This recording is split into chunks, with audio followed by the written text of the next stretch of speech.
Jidalxo'r bir juftlar. Abduri Iyad Qunaybi.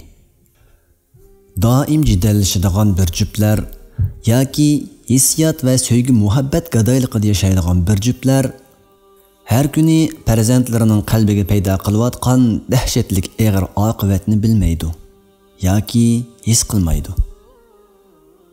Farzandlaringiz siz sababli nikohdan nafratlanishi, oila muassasasining ulug'ligiga ishonmasligi mumkin.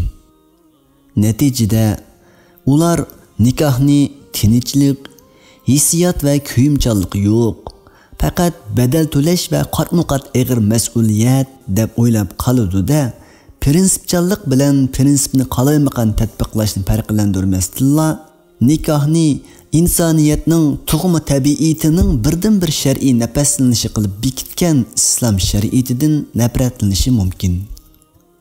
Qanchilag'an qizlar borki, er jinsdan sovib ketgan. Hatto ularning tabiiy tuyg'ulari buzilishiga qarab mangan. Farzandlarning bundoq bo'lib qolishida oiladagi suz, qurg'oq kayfiyatning roli intayin cho'ng. Mana bu chog'da Alloh tabaraka va taolaning uningdan keyin xotinini chiroyliqcha tutish yoki yaxshilik bilan zulm qilmay, yomon gapini qilmay, kishilarni uningdan yiroqlashtirmay qo'yib o'tishi lozim degan so'zining hikmatini tushunib yetalaymiz. Ya'ni chiroyliqcha uy tutish kerak yoki chiroyliqcha ajrashib ketish kerak. Uchinchi bir tanlash yo'q. Islomning go'zalligiga qarang.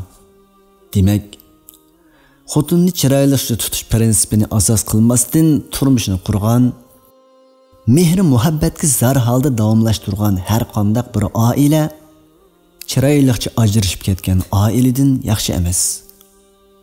Bu deganlik farzandlarining yo'ldan chiqib ketishini aqlaganlik emas.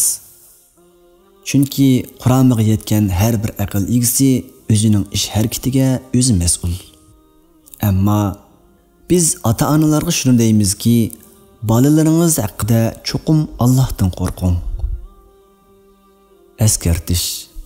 Ba'zi oilalarda sevgi va mehr muhabbat kamchil bo'lishi, ammo hissdoshlik va hurmat yanada saqlanib qolgan bo'lishi mumkin.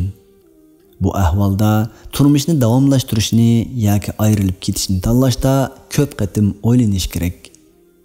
Bu qisqagina yozmaning maqsadi oiladagi jiddiy kayfiyatning davomlashishi va uning ayoldan sirt farzandlarga bo'lgan ta'siriga diqqat tortishdan iborat.